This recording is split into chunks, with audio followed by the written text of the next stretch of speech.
Well, hello there, my studio teacher friends. It's hard to believe, but I have officially been saying those words to you for 5 years.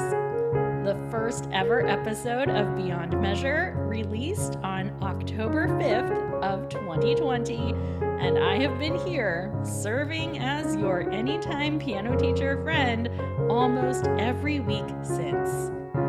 It's kind of mind-blowing, but it's true. Today's episode is a love letter of sorts to you and to the profession. I hope you enjoy it. Thanks for being here, friends. I'll start today with a bit of a confession. I don't celebrate my own accomplishments well. I honestly don't love drawing attention to milestone accomplishments like this here on the podcast or even in my own life, because there are parts of me that still, after 43 years of living, have not learned how to take a compliment. Just ask my husband. Of course, I love celebrating other people, so that's how we are going to frame today's episode. It's a celebration of us, of this incredible work we do, and all the ways we show up for each other here in Beyond Measure world. Because, and I say this with all sincerity, 5 years of Beyond Measure would not be a thing without you. I cannot begin to count the number of times I have been close to giving all of this up. But you, the people I meet through this show, keep showing up and convincing me that I am doing something good here. Here's the problem. There are so many things and people that vie for our time, right? I can't justify this work by the money it makes or any other traditional measurements of success, because none of those metrics are going to work out to a positive balance. According to any standard offered up by our productivity-obsessed culture, my work here with Beyond Measure would be considered a, quote, waste of time. And yet, creative impulses are a funny thing, aren't they? Crossing a milestone like 5 years of podcasting brings up a lot of mind-blowing calculations. Week to week, I invest a few hours at a time in this work. But thinking about 3 or 4 hours a week over the course of 5 years? Wow, that's a lot of time spent in the name of Beyond Measure. It's a lot of words written. It's a lot of time spent talking to myself in a microphone. It's a lot of listening back to my own voice. And let's face it, that's a feat unto itself. Do you know how painful it is to listen to the sound of your own voice all the time?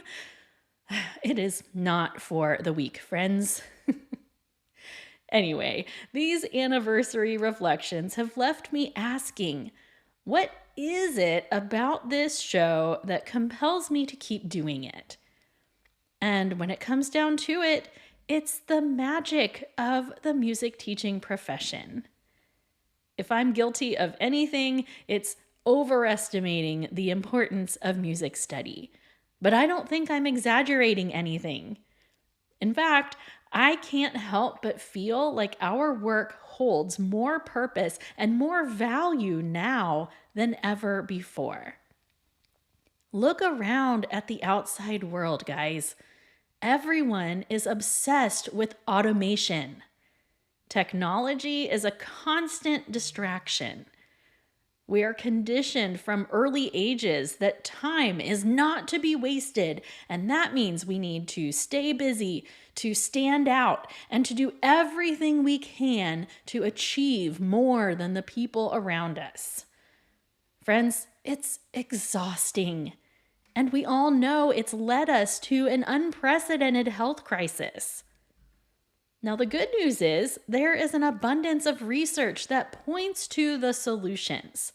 So, yeah, we know that societal trends are harming us, but we also know many of the solutions. And the incredible thing is, many of those solutions are found in the music lesson experience.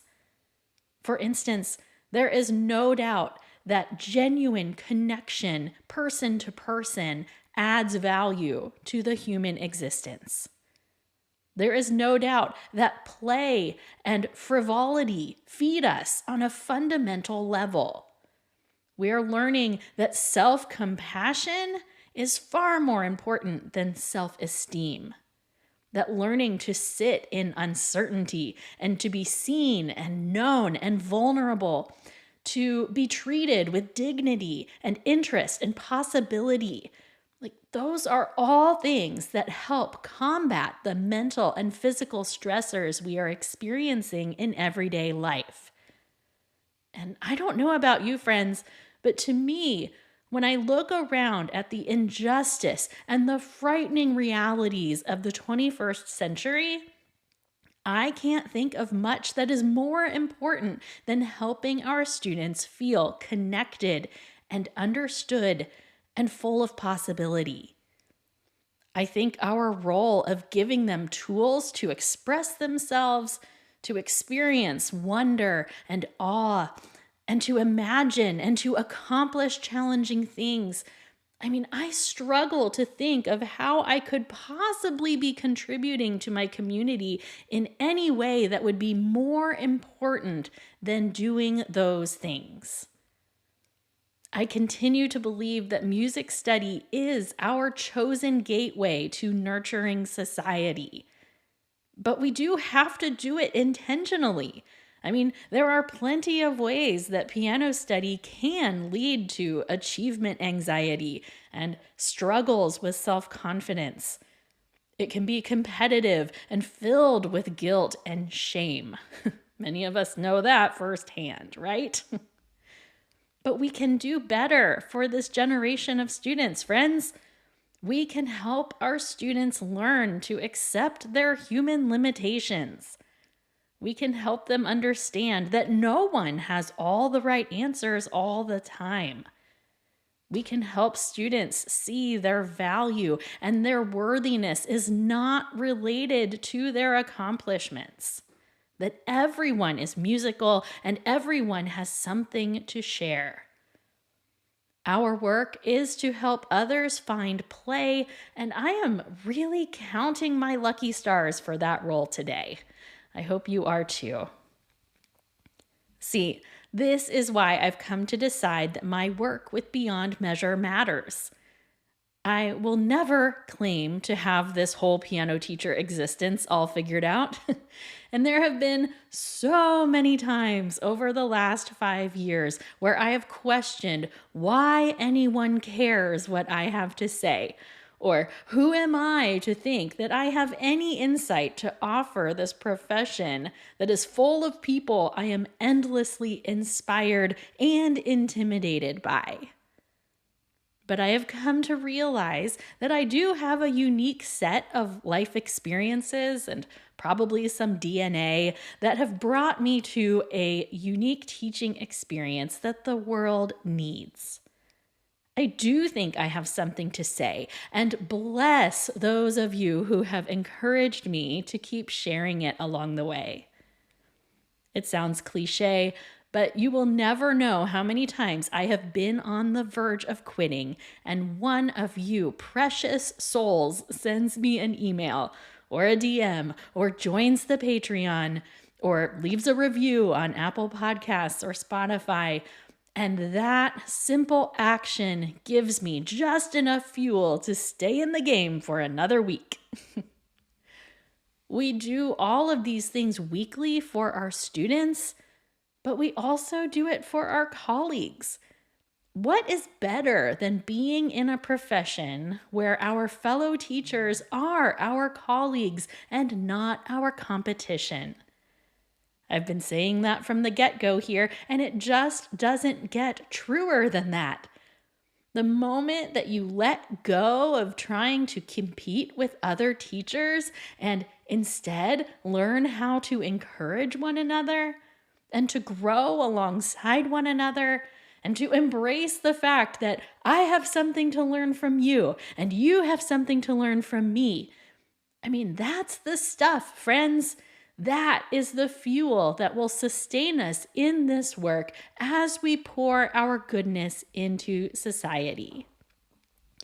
Authenticity, connection, humility, play, and curiosity. Those are the core values of Beyond Measure, and they're the building blocks of better societies. We cannot change everything all at once, but by golly, we can help one student at a time, can't we? I want to close today by sharing something I wrote earlier this summer in my Piano Teacher Confessions e-letter. If you're not familiar with Piano Teacher Confessions, I have been at that for a while now too, and it's just another labor of teacher love. If you aren't subscribed to Piano Teacher Confessions, I would love for you to check out that link in today's show notes. But anyway, here's what I wrote back in June. Think about this. How many times during our students' week do they sit across from someone for 30 plus minutes, giving and receiving full attention?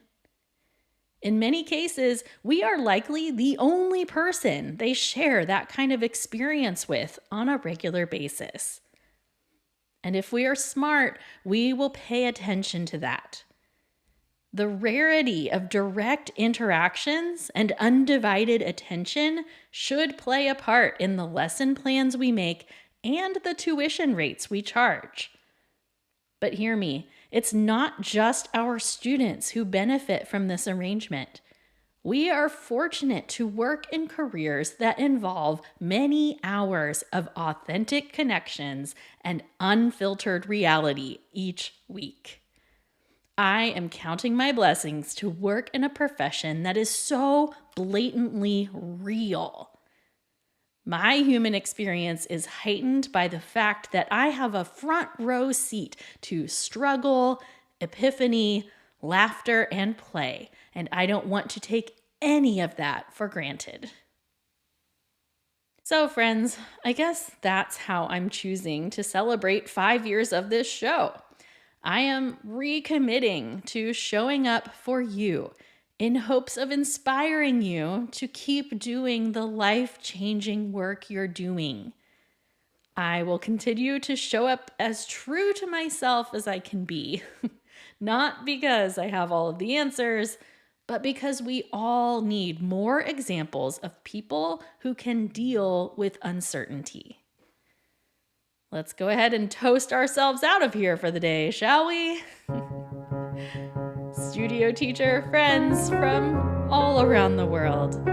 Today we celebrate 5 years of looking beyond our music to the very human elements of our work. We recommit to championing the arts in our communities as well as championing each other. We embrace these core values of authenticity, connection, humility, curiosity, and play. May we all look knowingly into one another's eyes, knowing our work is as real as anything else, and believing that we are making the world a more beautiful, empathetic place. I love you, my friends, and I am exceedingly grateful for you today. Hear, hear. So, my dear friends of Beyond Measure, today's celebration is for you, it's for us, and for this profession of ours. I hope you take a moment and pat yourself on the back for what you're doing in your community, and I hope you feel challenged to consider ways you can improve the way you show up for your students. I mean, we all have room for improvement. I want you to ask yourself these 2 questions. Who are you mentoring, and who is mentoring you? If you can't answer both of those questions, you have some soul searching to do today. If you are looking for ways to celebrate alongside me, here's what you can do. I would love to see some more written reviews of this show on Apple Podcasts and or on Spotify. Please, oh please, consider taking a few moments to go do that. It really helps the show get found, and I know there are teachers out there who are still in need of an anytime piano teacher friend like me. You can always send me messages through Facebook or Instagram. Find me over there at Beyond Measure Podcast. And of course, you can email me, hello@ChristinaWhitlock.com. If you have a favorite episode or a big picture takeaway you have found helpful, by all means, please send it my way, and I promise I will read it with the utmost gratitude. Lastly, financial support is necessary for me to do this show. You can support this work for as little as $3 by becoming a Beyond Measure Super Friend on Patreon. Or you can purchase resources I've created to help you on your teacher journey. Links to all of those things are included in today's show notes. So, thanks again, my friends. I will be back next week with some thoughts on studio parents. You know, those people who absolutely make or break our studio relationships. Yeah, we're talking about them next week. So, until then, my friends, onward and upward.